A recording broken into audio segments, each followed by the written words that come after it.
하나님의 말씀 누가복음 23장 34절을 통해서 아버지여 저들을 사하여 주옵소서 가상 7원이라고 하는 말씀 중에 첫 번째를 살펴보고자 합니다. 사랑하는 성도 여러분, 오늘부터 우리는 주일낮 예배 시간에 예수님께서 십자가 위에서 남기신 마지막 7 말씀, 곧 가상 7원을 함께 묵상하고자 합니다. 이 말씀은 단순히 죽음을 앞둔 한 사람의 마지막 유언이 아닙니다. 죄인을 향하신 하나님의 사랑과 구원의 복음이 가장 깊고 가장 강하게 나타난 하늘의 선언입니다. 십자가는 기독교 신앙의 중심입니다.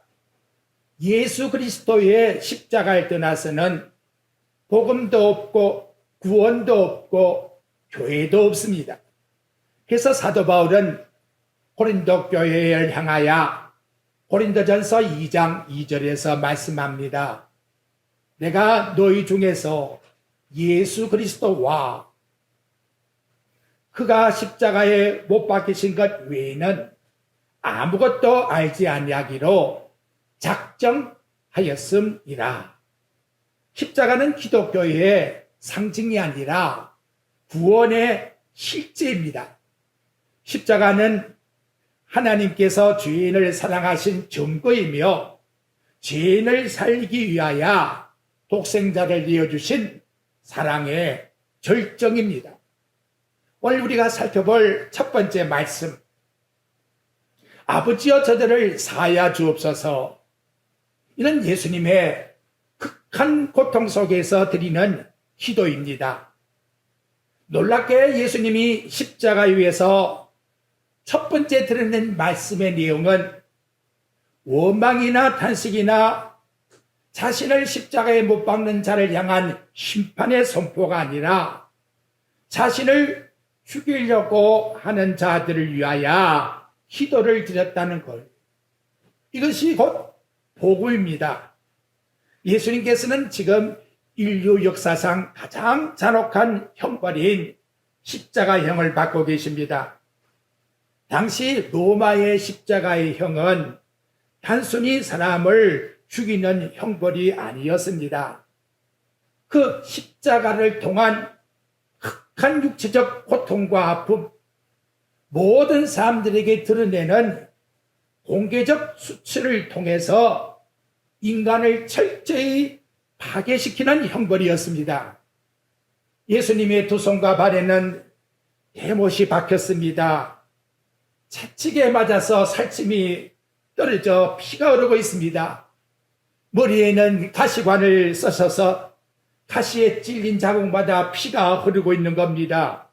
한마디로 온 몸이 피투성이가 되었어요. 숨을 쉬기 위해서 못 박힌 몸을 들어 올려야 하고 다시 몸을 내리게 되면 그때에 들어오는 고통은 이루 말할 수가 없는 것입니다. 예수님의 고통은 여기에 끝난 것이 아니라 사랑하는 제자들이 버렸지요. 예수님을 절대로 버리지 않겠다고 맹세한 베드로도 3번씩 예수님을 부인했습니다. 그리고 종교 지도자들이 거짓 증언으로 재판을 하여 왜곡했지요. 백성들은 십자가 아래서 아우성칩니다. 십자가에 못 박아라, 못 박아라. 당신이 정말로 하나님의 아들이거든 한번 내려와 봐. 얼마나 무서운 사탄의 미혹과 시련 속에 고통을 당하고 있습니까? 바로 이러한 상황이라 할 것 같으면 우리 인간은 어떤 반응을 나타낼까요? 억울함을 호소하게 되고 분노를 참지 못하게 되고 입에서 저주하게 될 것입니다. 하나, 예수님은 사랑을 향하여 어떤 말도 외치지를 않았습니다. 그럼 어떻게 했느냐? 하나님 아버지를 향하여 아버지라고 기도를 드렸다는 것이지요. 이 짧은 한마디 예수님의 절대적 신뢰를 드러내고 있습니다. 십자가가 예수님과 아버지 사이를 갈라놓지 못했다는 거지요. 박혀있는 못도, 채찍도, 가시관도, 조롱도, 버림받은 이 고통 아픔 속에 예수님과 아버지의 사랑을 끊어놓지를 못했다는 겁니다. 사실 예수님은 지금 인간이 경험할 수 없는 가장 극심한 고통 가운데 있습니다. 육체는 지키고 피는 계속 흘러내리고 있지요. 사람들에게 버림받은 바 되었고 제자들은 도망갔고 종교 지도자들은 거짓으로 정죄하고 있고 군중들은 네가 하나님 아들이면 내려오라고 얼마나 조롱하고 있습니까? 하나 예수님은 사람을 향해 원망하거나 자신의 억울함을 변명하지 않았다는 거예요. 오히려 위를 향하여 하나님을 찾았습니다. 아버지여, 여러분 우리 모든 환경 가운데 세상적 볼 때에는 예수님같이 우리 환경이 가장 극도로 어려운 가운데 있다 할지라도 믿음이라는 것은 위를 향하여 아버지라 찾는 이것이 믿음인 것을 우리에게 보여주고 있는 겁니다. 환경보다 하나님을 먼저 바라보는 것, 상황보다 하나님을 더 신뢰하는 것, 고난보다 하나님을 더 붙드는 것, 이것이 믿음이라고 우리에게 일러주고 있는 것입니다. 예수님의 생애를 보게 되면 처음부터 끝까지 우리 예수님은 기도의 삶을 살았습니다. 공생애의 출발이 40일의 금식을 통해서 기도하며 시작했고 12제자를 뽑을 때에도 하나님 앞에 밤이 맞도록 기도를 드렸고 수많은 사역이 있을 때에도 새벽 미명에 일어나 한적한 곳에서 기도했습니다. 오병이어 기적 가운데서도 먼저 기도했고 변화산에 가서도 하나님께 기도했고 나사로를 살릴 때에도 먼저 하나님께 감사의 기도를 드렸습니다.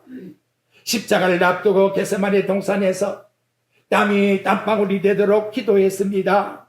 십자가 위에서도 기도드리고 있었다는 거지요.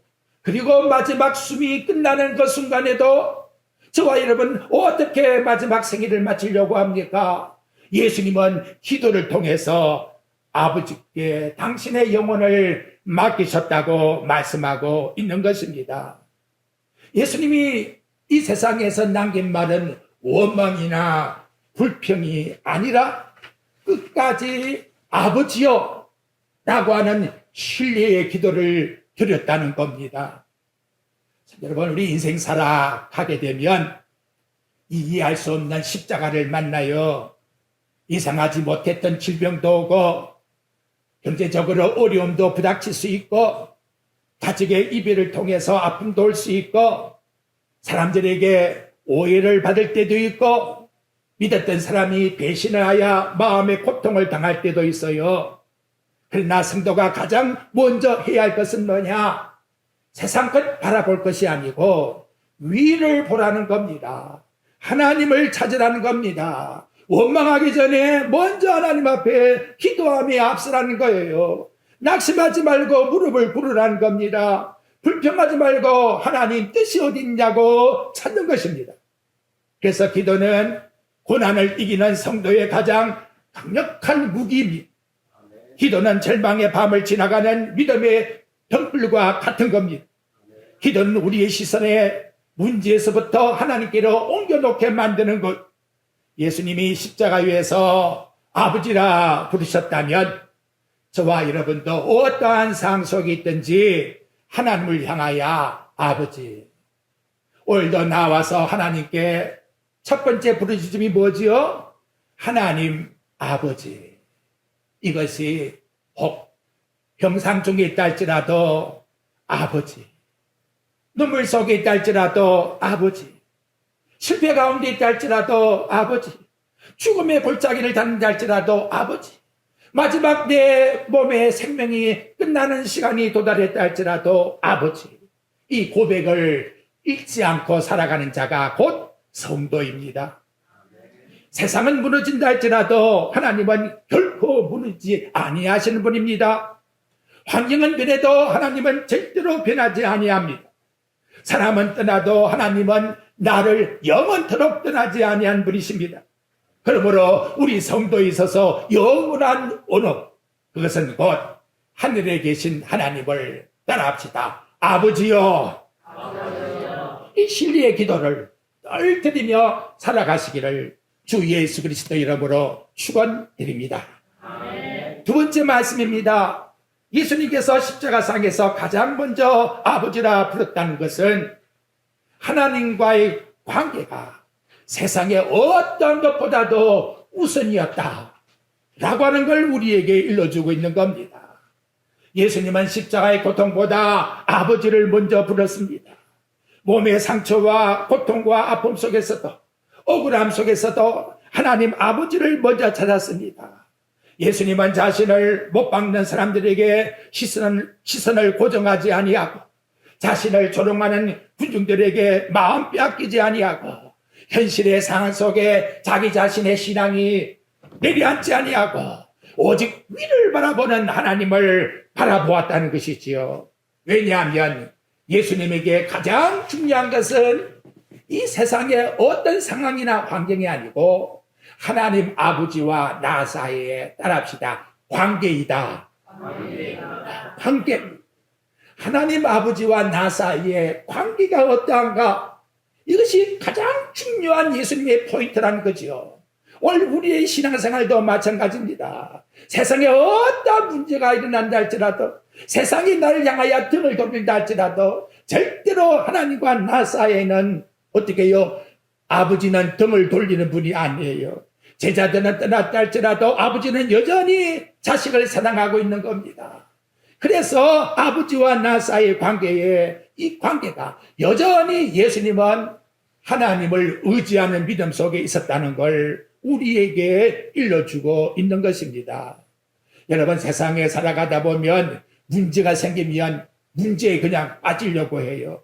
상처를 당하게 되면 그 사람에게 몰입되어서 그저 마음속에 미운 생각만 가지게 됩니다. 억울함을 당하게 되면 내가 왜 그렇게 했을까? 마음속에 옛날에 그렇게 했다고 하는 거기에 마음이 비약해서, 그래서 현실의 상황을 알지를 못하고 있다는 거지요. 믿음의 사람은 현실의 과거의 것을 따지는 게 아니, 현재 하나님과 나 사이의 관계를 생각해 보는 것입니다. 아무리 현실에 어려움이 있다 할지라도 믿음의 사람은 문제보다 하나님을 바라보게 되는 거예요. 상황보다 하나님과의 관계를 우선하게 되는 것입니다.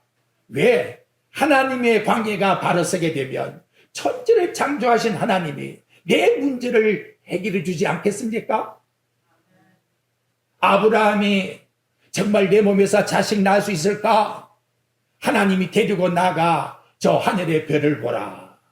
별을 누가 만들었느냐? 아브라함이 하나님을 믿음에 그를 어렵다 하시고, 오늘 우리의 믿음이 이와 같이 되셔야 합니다.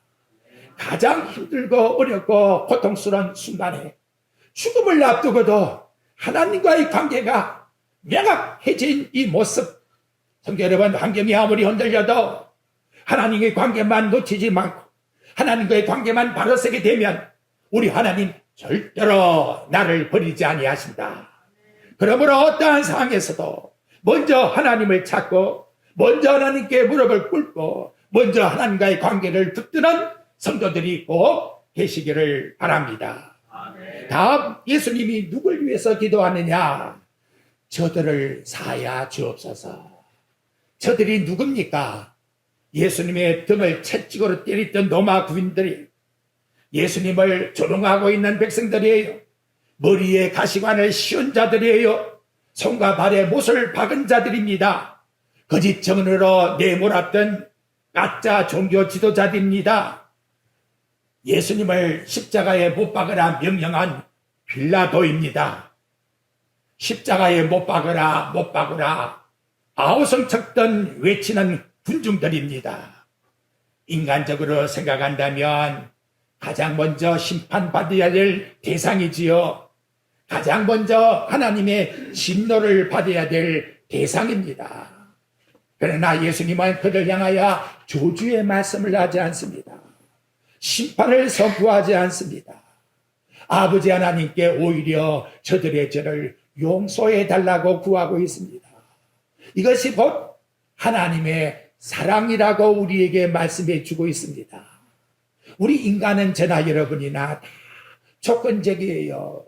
나를 사랑하는 사람을 사랑합니다. 나에게 친절을 베푼 사람에게 친절을 베풉니다. 나를 인정해 주는 사람을 좋아하지요.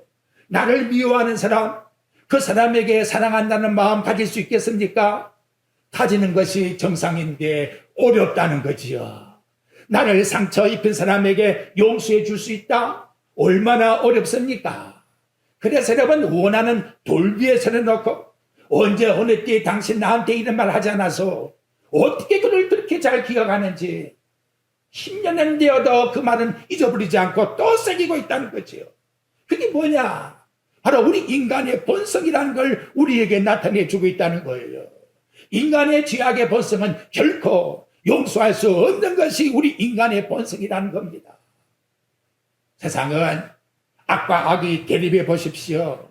내가 당한 만큼 갚아주겠다. 지금 전쟁이 그렇지 않습니까? 내가 잊지 아니하고 보복해 주겠다.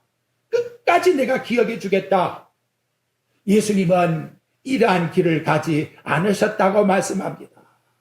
예수님은 미움이란 단어를 말씀하지 않아요. 사랑을 말씀하고 있습니다. 누구에게 복수해야 될 그 사람에게 사랑을 전개해 줍니다. 원수된 관계에서 원수란 단어를 제거해버리고 형제란 이름을 붙이고 사랑을 해주고 있다는 것이지요. 생각해 보십시오. 우리 하나님 앞에 우리는 죄인입니다. 하나님 뜻보다도 내 자신의 뜻을 위해서 살았지요. 하나님보다도 세상을 더 사랑했던 사람입니다. 수많은 우리 하나님이 주신 말씀 앞에서 부역했던 존재지요. 그런데 하나님 사랑은 어떻게 나타났다고 합니까?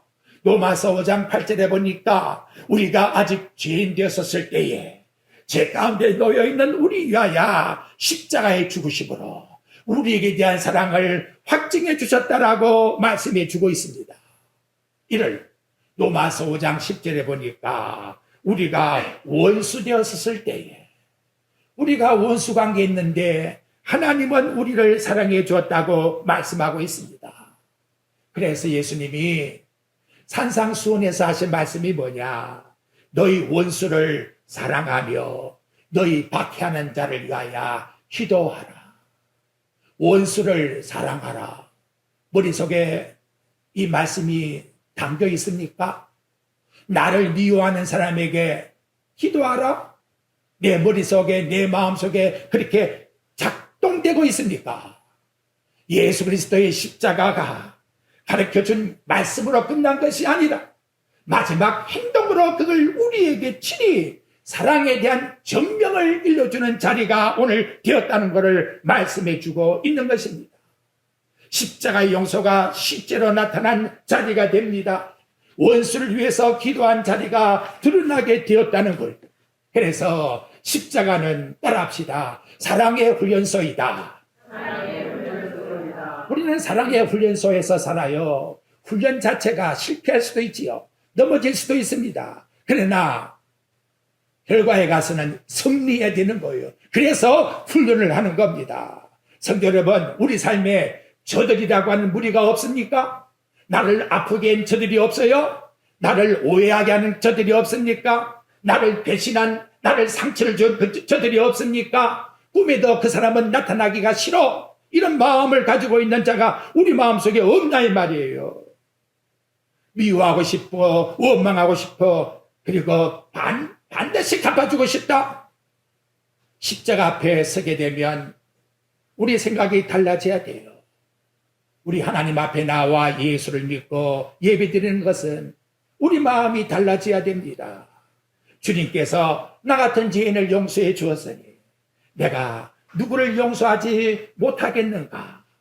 주님 날 위하여 기도해 주었으니 나도 저 사람의 그 영혼 불쌍하구나 기도해 주어야지. 내 마음에 원수의 마음을 품는 것이 아니다. 원수로 되어 있는 그 사람을 위해서 나는 먼저 용서해 주는 마음을 품어야 합니다. 이것이 인간의 힘으로 되는 것이 아니라 성령의 역사가 아니면 이루어질 수가 없는 것이지요. 십자가의 사랑을 깨닫고 깊이 들어가 보십시오. 원수 품을 힘이, 원수에게 사랑을 품는 힘이 생겨나게 되는 것입니다. 그래서 십자가 위에서 우리에게도 저들이 있습니다. 그 다음 뭐라 해야 될까요? 갚아주세요가 아니라 용서해 주시옵소서. 이것이 우리의 기도가 되셔야 합니다.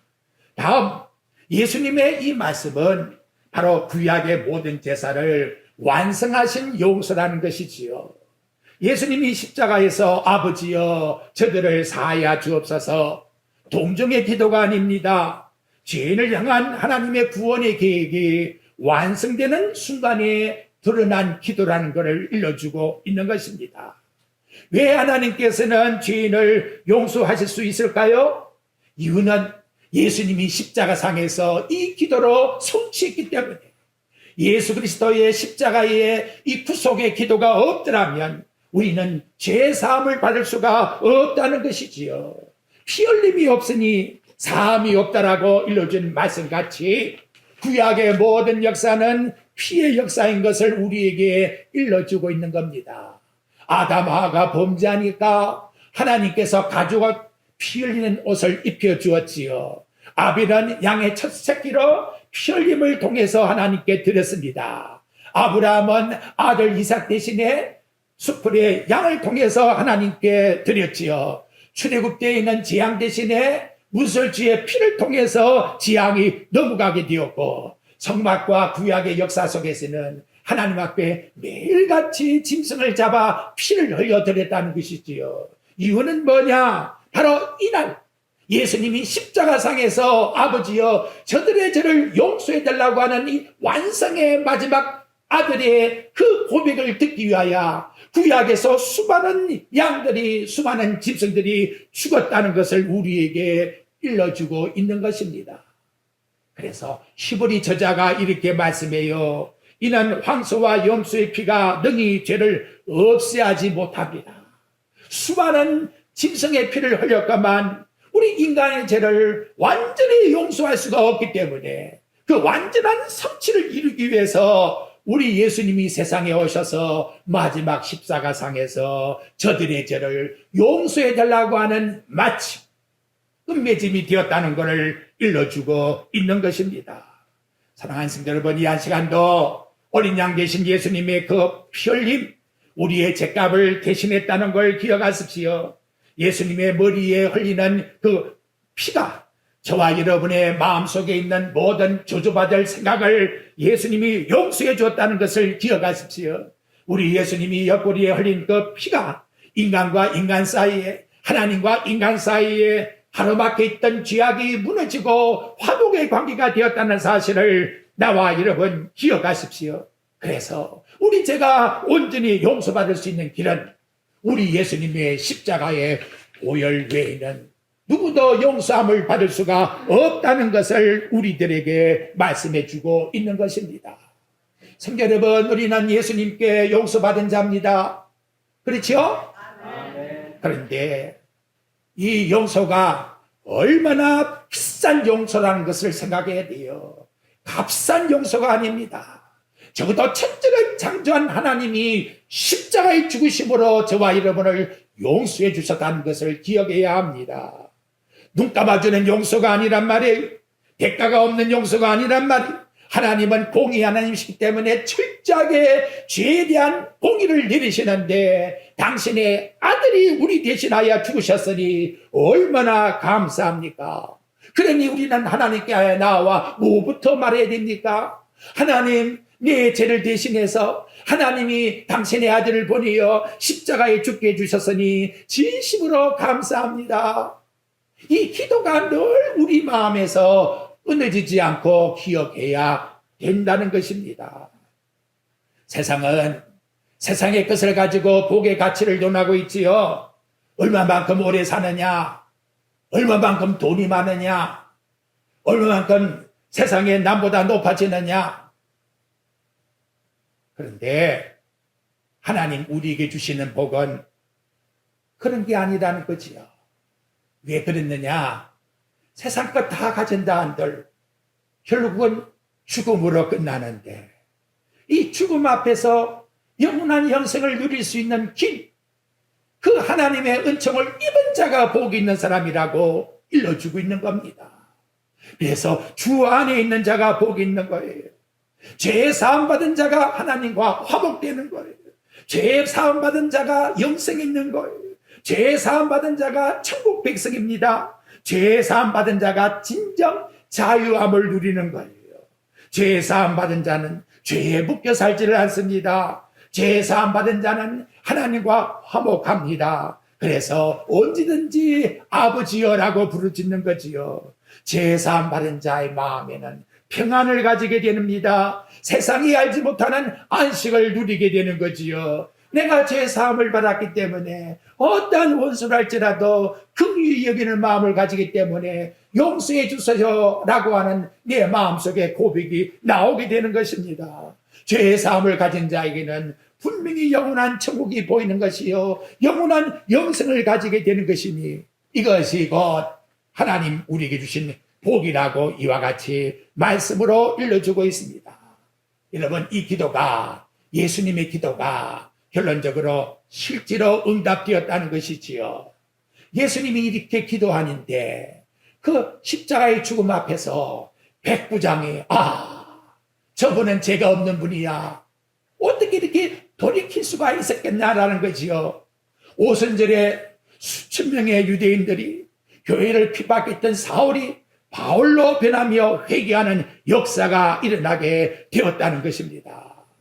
이걸 보면 저와 여러분이 예수 믿게 되는 은혜도, 우리가 신앙 속에서 복을 누리는 은혜도 우리 공로가 아니라 예수님이 우리 위하여 십자가에 죽으신 십자가의 보혈의 공로 때문에 우리가 은혜를 누리며 살아가고 있다는 것을 우리에게 말씀으로 일러주고 있는 것입니다. 그래서 히브리서 7장 25절에 말씀하고 있습니다. 그러므로 자기를 힘입어 하나님께 나아가는 자들을 온전히 구원하실 수가 있으니 이는 그가 항상 살아계셔서, 예수님이 여러분에게 어떤 관계입니까? 항상 살아계셔서 나를 위하여 간구하십니다. 그들을 위하여 간구하신다. 목적을 두고 기도하신다고 말씀합니다. 여러분, 살다 보면 참 하나님이 안 계신 거지요. 저도 그렇게 느껴질 때가 있단 말이에요. 목사도 어떻게 이럴 수가 있을까? 그래서 입에서 뭐가 나와? 원망과 불평이 꼭 나올 수 있는 환경으로 만들어 놓는 거예요. 이 마귀가 얼마나 우리를 넘어뜨리기 위해서 고난수를 놓고 있다는 것이지요. 그런데 항상이 뭐예요? 이게 따질 수가 없어요. 그죠? 시간적으로. 다음, 살아계셔서 죽은 무덤에서 찾는 예수님이 아니란 말이에요. 항상 살아계셔서 누구 위해서? 나를 위해서 어떻게 한다? 신이 간구하십니다. 이것이 바로 우리 예수님이 십자가상에서 저들을 용서해달라고 하신 하나님이신 것을 우리에게 전보해 주고 있습니다.